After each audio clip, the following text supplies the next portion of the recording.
Hey guys, welcome back to my channel, and today's podcast is really special because we were talking about something that's super interesting. First of all, let me introduce my guest. Her name is Rem, and we are going to be talking about how to take control of your life. So Rem, how are you first of all? Hi, I'm good. How are you? I am wonderful. Okay, so first of all, I want to ask you, why is it so important to take control of your life? Well, basically, if you don't have control in your life, then there are so many things you can't do. You're limited. The things you have to do are really limited. So you need to know when to take control and when to stand up for yourself. All right. And what do you think defines control in life? Oh, okay. Well, I think for me, it's about figuring out what's important to you and what control means for you as a person. So for everyone, it could be different thing. It could be the ability to influence your destiny. It could be about regulating your present, keeping your negative behavior in check, or it could be just about wanting more willpower. So I feel like every single individual has a different definition of control. But like personally, what would you define control as? For me, I think control is just regulating your present, knowing what you're doing and how you want to do it, and having control over your present, more important than having control over your future or thinking about your past. I think present is much more important to me. What about you? Okay, so I guess you're having a little bit of problem trying to relate to what control defines for you. I'll give you a bit of a heads up. Maybe that will help a lot of people out there as well to understand what control is for them. So what's that point in life where you think to yourself that, oh, now I'm in control, or now everything is in the right place? When does that happen for you? I think when I get to decide on myself. Okay. When there isn't anyone else telling me what to do, I feel like, okay, I'm in control of my life. I have the decision. I have the choice what to do or what not to do, you know? So for you, control is defined as independence. Would it be? Would we be able to say that that's what control is? Yes, yeah. All right. So we'll be talking about that later on, but let's move on to some of the things as to how can you find control, because I feel like a lot of people will want to know how you can be in control of your own life. Just a heads up that you guys might need some paper and pen, because we'll be asking you guys to write down a few things which will actually help you in understanding more about yourself and about how you control your life and how you can continue to control your life. So let's just get started. So number one is accepting yourself. So what do you think about this idea, accepting yourself? Well, first you do have to accept yourself to be confident with the choices you make. If you want to be in control, then you need to accept yourself. Because if you didn't accept yourself, how are you going to be able to have control over anything in your life? Properly accept both your strength and weakness. Because I feel like strength only comes when you accept your weakness. Oh, wow. Okay. That's a really nice reflection that you did. Wow. Okay. Would you say the same thing? Honestly, I think everything is kind of like the yin yang of life. If there's any good, there has to be bad. And if you don't know about the bad, then how can you, be appreciative of the good? So I think that's how it works. Like how you need to see darkness to understand the importance of light. Yeah. So it's kind of like that. All right. So accepting yourself is one thing. And then there's another thing is you should know what you're good at and what you're bad at. And then you can work from there and you can understand what you're bad at, why you're bad at it, and how you can change those things. So right now, I would want you all to take a piece of paper and think of 3 things that you excel in really good. Like 3 things that people give you compliments for and people say that you're really good at this. And the idea of this what you can say exercise is to make you believe in yourself, because I feel like a lot of people don't give themselves enough credit, and I think an exercise like this can make people realize that they're way much more worth it than they think. So Rem, what do you think are 3 things that you get a lot of compliments from that you really excel at? What are something that people tell you, like even if you don't believe it, what are something that people compliment you on, like any 3 things that you could tell us? They compliment me on my drawings. that I'm a good listener, Okay. and that I'm patient. Okay. Wow. Do you believe that you are all of those three things? Not really, like not to that extreme where I can say, oh, I'm good at this, you know? Okay. Like I feel like I should still practice more and to actually build up like the title, I'm good, I'm confident, Okay. all that. So see, that's the thing. That's the reason why I asked you guys to do this exercise, because as Rem said, that she doesn't believe that she's all of those things. All the people say that she's good at it, but she still somehow thinks that those things are, just for the sake of it, or people just say it, to be nice. So that's the point. When people say something, we shouldn't take that for granted. We should consider it. And we should understand that, they're saying this for a reason, whether it be just to be nice, but maybe it's good to know, good things about yourself. It's always good to hear good things about yourself. Yeah. Isn't that right? Yeah. What are 3 good things about you? Oh, well, a lot of people say that I'm good at expressing my emotions through poetry. That could be one thing. Second thing that people say is that I'm very self-aware of myself, that I know what I can do, and whatever I can do, I do it. Like, I don't hesitate at all. And I think the third thing would be that I'm organized. A lot of people do think that I'm not physically organized because my stuff is all over the place, but they do understand that my mind is like really organized. Like, I'm not a messed up mind person. Like, my mind always goes in one direction, and like I know what I want. So I think those are 3 things. And would you like agree with all those? Again, with what you said, not to like the extent that I'm amazing at it, Yeah. but I maybe like, of course I could be better at it, but from what people say, I take that like as a compliment. I'm like, well, thank you, although I know that I'm not as good, but maybe I'm good enough for them to think that I'm good at it. So I take that as a compliment, and I take that as a sort of a challenge, to excel more at it, so that if I'm good at something, why not be better at it? So that's kind of like what I go through with it.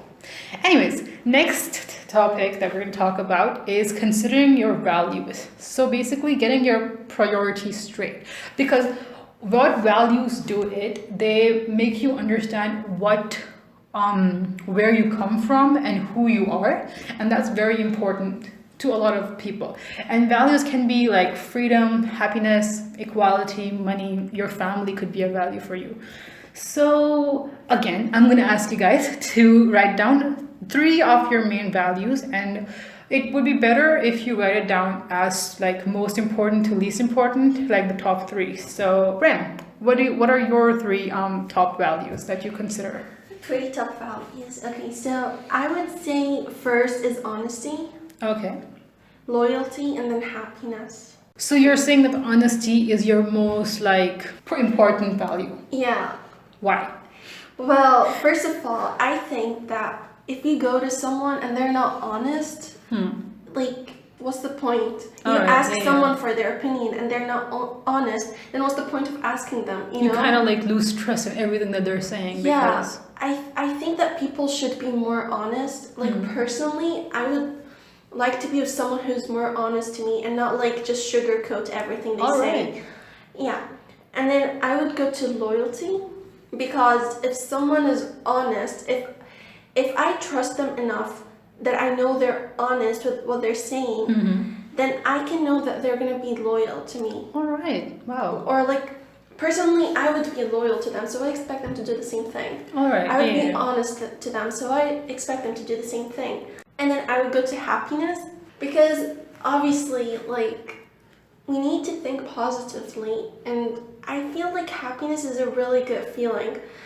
Like, seeing other people being happy, it really makes me happy. Like, oh, wow. Like, oh my god, they're happy. I want to be happy too. Let's just be happy together. You know? Well, that's really sweet. What about you? What are the 3 values? Okay, my 3 values would be, number 1 would be balance. Number 2 would be optimism, and number 3 would be self-respect. Balance, optimism, and self-respect. Yep. So, explain to me why you chose those. Okay, balance, I think is very important to have balance in any 2 things, whether you could have balance in like your personal life and your work life. That could be a way of, creating balance in life. any sort of balance is life is important because you need both of those things in life. Like for example, my reason for choosing balance was choosing balance for work life and personal life, because a lot of people sometimes get so into their work and become workaholics and they forget that there is a family that exists, and sometimes people get so involved in their family and their family matters that they forget that, oh, I have work to do as well. So I feel like having a balance between those two things is very important to have control over your life, as per se. Number 2 is optimism, and as you talked about being happy, I think being optimistic is the key to being happy. Because when you're optimistic, you think about everything in a positive way. And there is a quote, I don't remember by who, but the quote goes something like this, that any pessimist will only see like failures, and any optimist will see those failures as opportunities to get better at it. I don't remember who it is by, but that's a really like correct quote, that if you're optimistic, you will find like opportunities even like in the darkness of the valley or anything. So that's what I think optimism means to me. And number 3, self-respect. That is that if you don't respect yourself, then nobody else will respect you. If you don't value yourself enough, and if you don't think that you are good enough, then people will also not think about that. Like they won't think about you in that way.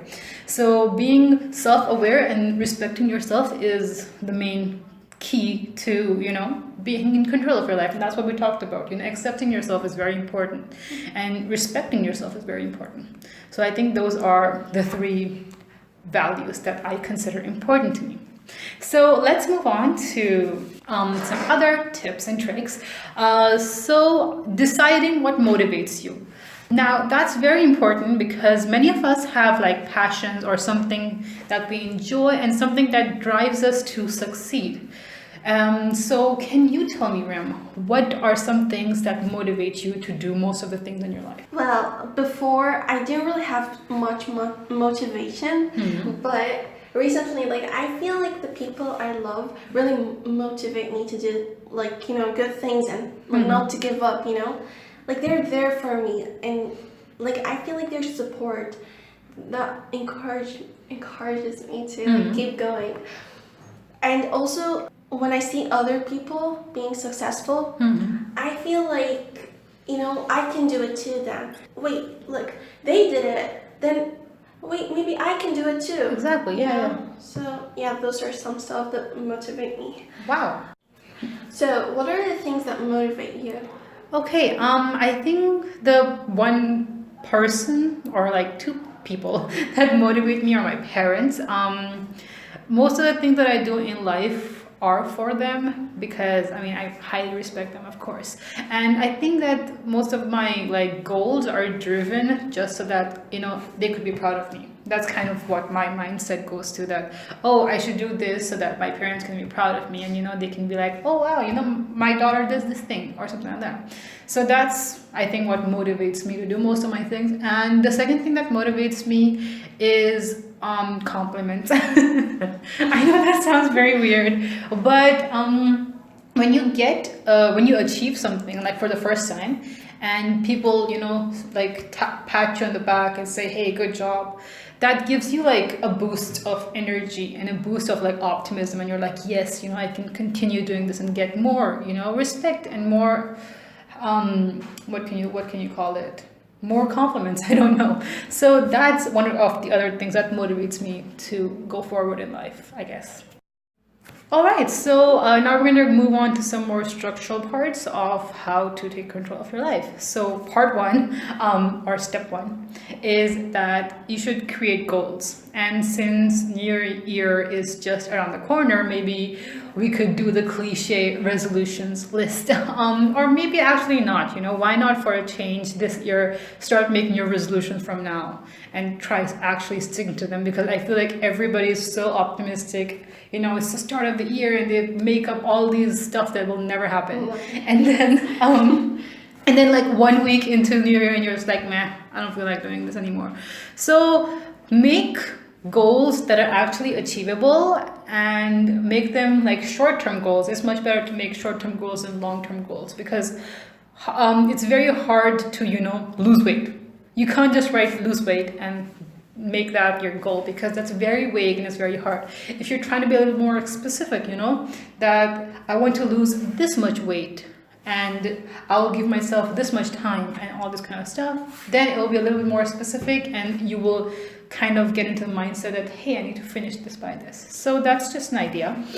Another tip is to avoid writing statements like, I don't want to be shy anymore and keep being lonely, because this way you're kind of telling a problem and not your actual goal. Your goal should be, I will be more open to building relationships and I will say yes to every social invitation that my friend asks me for, or something like that. Okay, and there's a concept called power of positive thinking that Rem will tell you about. First of all, you would see people who are positive and negative. So being comparing those two people together, if someone is positive, I believe that everything positive is going to come their way. Okay. Because they have this positive thinking, so it uncovers all those negative thoughts that they were blinded with, and they would see all those positive opportunities they can have. All right. As for a negative person, they would be like, oh no, I can't do this. No, I won't do this. No, this is too hard. I can't. But a positive person would be like, I will, I can, and I can try even if I failed. Okay. So, power of positive thinking. All right. So it's kind of like defining yourself by your opportunities rather than your problems. Yeah, taking your problems into, thought. Just analyzing your problems and making the best out of them. Okay. That's a really interesting way of thinking. Wow. I hope we continue and we try to think that way in our lives.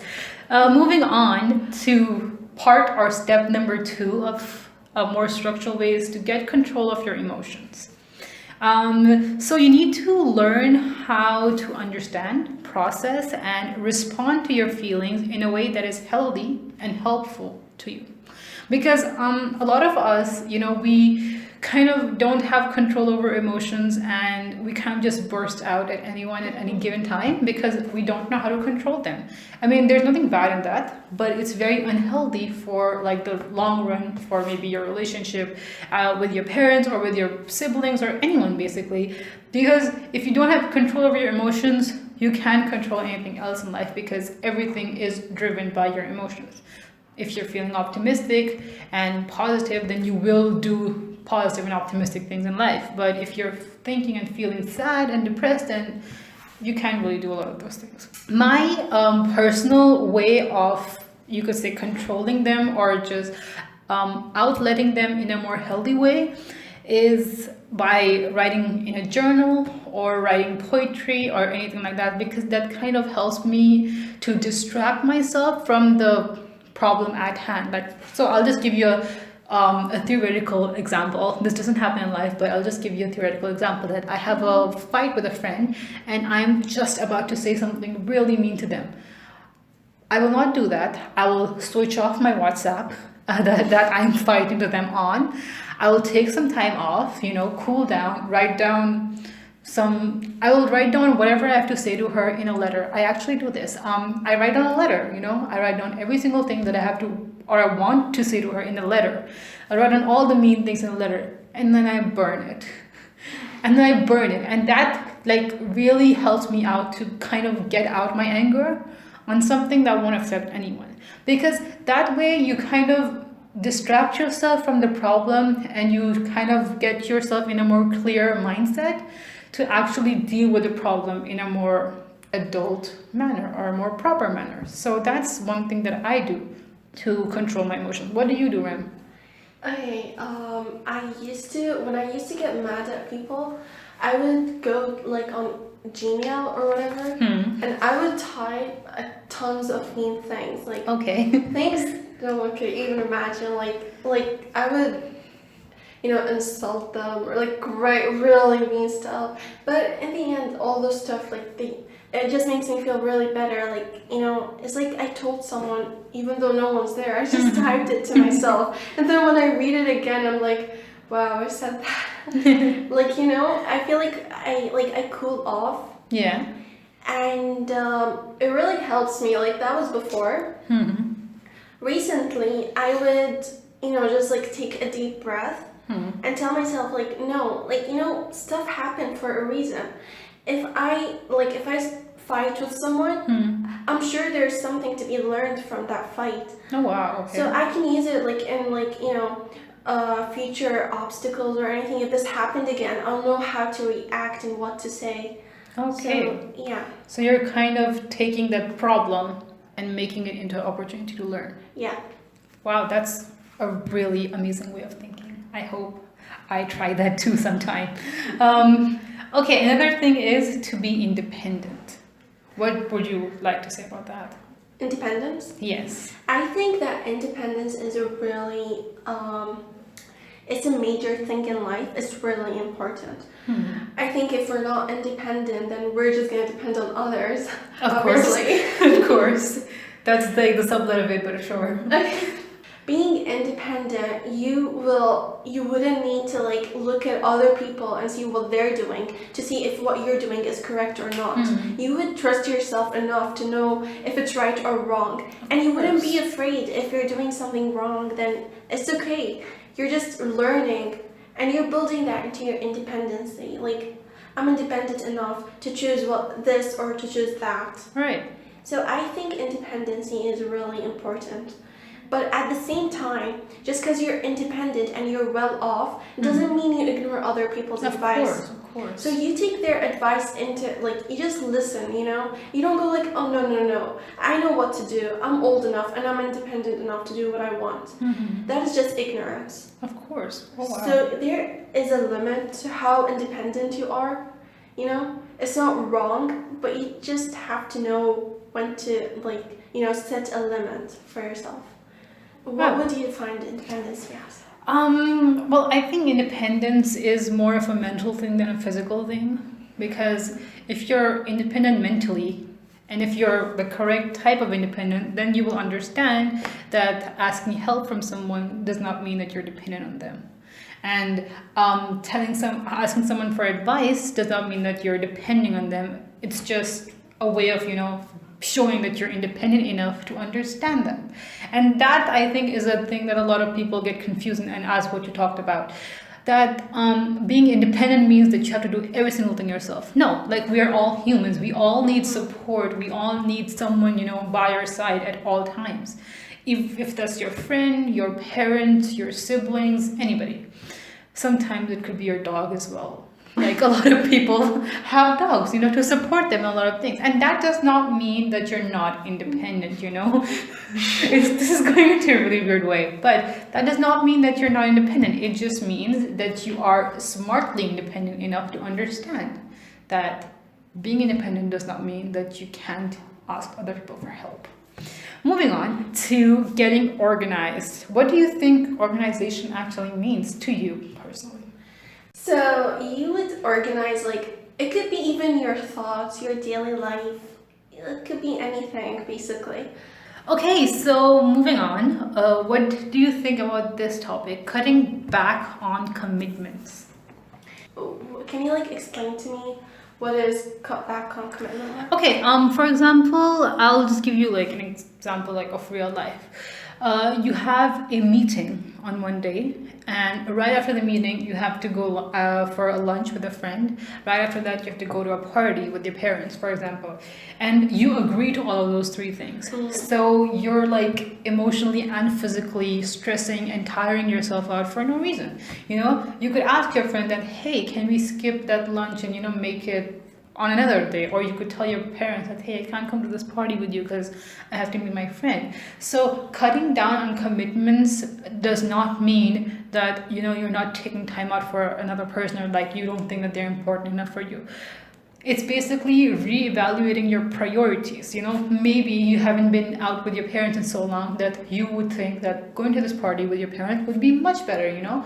Or if you if you can meet with your friend any other day, you could be like, hey, we can skip this day and we can make it on another day and stuff like that. So committing to stuff realistically and organizing your day in a more realistic manner is much better than just stuffing everything into one day just because you think that you can do it and you want to put yourself to the test of trying to be that organized, because nobody is in this world. Nobody is that organized to be able to do every single thing. So I think that's what cutting back on commitment is all about. So basically, you should know when to say no. Exactly. And like having time for yourself isn't wrong. Yes. Oh, thank you for that. That was a really nice, smooth slide into the next part, which is have fun. So, allowing yourself time for yourself is very, very important. You should be able to spend time doing stuff that you like your hobbies or taking a vacation. And while you're doing all of this, you should know that it's totally fine to do this, and you deserve to do this, because a lot of people are workaholics sort of, and they think that they don't deserve to take a break, and that's why they keep making commitments back on commitments, like right after each other, because they think that they don't deserve to have a break, when in reality you have worked hard enough to get a break. And even if you feel guilty after taking a break, you shouldn't, because you deserve it. So what are some things that you do for fun?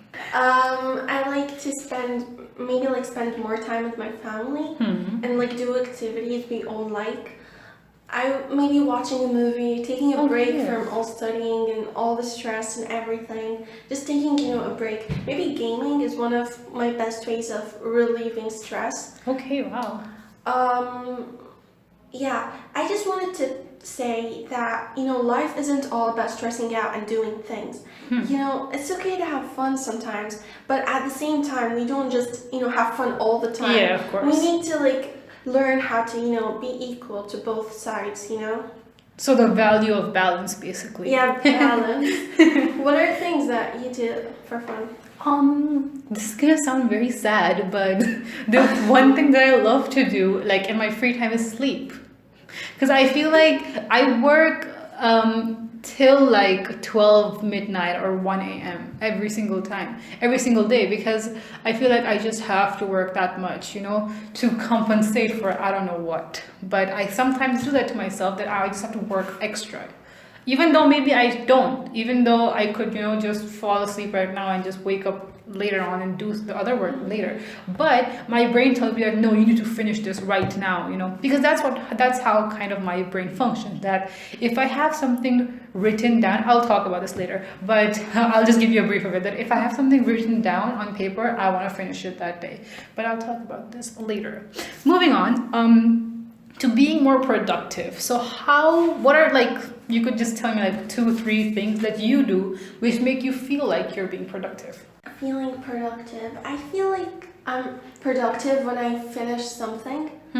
Like, I really wanted to do this, and then I finished it, and I did it. Then I feel like, okay, I'm productive, Like things, or maybe like when I cook for myself. Okay, wow. Like when I do something, I feel so happy, and like I feel like I achieved something. That's really sweet. And what about you? For me, being productive is ticking off everything that I've written down in a list. So basically how I do it, that every single time I sit down to work, because my brain gets very cluttered with things, I keep giving myself mental notes that, I have to do this when I get home, or I have to do this later on and stuff. So at the place of doing that, I just have a notepad, and I write down every single thing on it. I just write down the weirdest things, for example, take the clothes out from the washing machine. It's a very normal thing to do, but I write that down as well. And my reason for writing all of these things down is that once I finish them, the satisfaction of crossing something off a list, it's so amazing. And at the end of the day, when you cross off the last thing and you're like, I've done every single thing that I wanted to do for today, you feel very productive, and that makes you, and that's one of the things that drives me to become more productive, is that, I have these things on the list, I want to finish them today. Maybe that's why I work late at night as well, because I just want to finish every single thing that's on my list and just cross everything off, tear that page, and then I go to sleep and start fresh tomorrow. So that's kind of how I feel productive. Right, so Now we're coming to the end. Sorry, guys, we're coming to an end. And in the end, I would just like you to kind of like summarize on what you think is required to take control of life. Okay, so first is accepting yourself, knowing what you want in life, exactly what you want. And I would say also like considering your values, designing your motivation, like creating your goals and controlling your emotions Okay. are all part of controlling your life. Oh, wow. Okay. So she's like summarized everything that we just talked about. Yes. That's really good. Okay, so do you have anything to say to the people? Like any tips or tricks? I would say like it's okay to be sad, it's okay to be stressed, as long as you get yourself together and like back up. So there's this quote I heard before. It was about, it was, sometimes we fall down because there's something down there we're supposed to find. Okay. So basically, it's okay to fall down because we learn from our mistakes and we bring ourselves back up and then become happy again. There's nothing wrong with that. I mean, we're humans, we have feelings, you know? So it's okay. What, like, bad things that happen in your life, like, learning what causes those stuff is a step to take control, to step up to yourself, to speak yourself, and, you know, to let the people hear you, and to have control over your life in your own way. All right. Would you like to say anything? Yes, I would like to tell everybody, first of all, that thank you so much for listening to this. Second of all, I hope this helped someone out there to realize that taking control of your life, as important as it is, it's not really that hard. You just need to, you know, kind of put a little bit of those pieces back in their places. And honestly, there's this theory or something that when you're looking close up into the details of life, you don't really see the whole picture. But when you step back, relax, and look, then you see stuff that you wouldn't see when you're up close, you know. So that's kind of like the idea behind this is that when you're super stressed out and just like trying to fix really minor things in life, you don't realize where you're going wrong. But when you step back, you know, and look at life from a completely new perspective, then you will understand where you're going wrong and what are the things that you need to change to be, you know, to get right back on track. So I think that's what we all should do, you know, just step back and take a look at the picture in a different perspective. Thank you all for listening. Bye, guys. See y'all next week.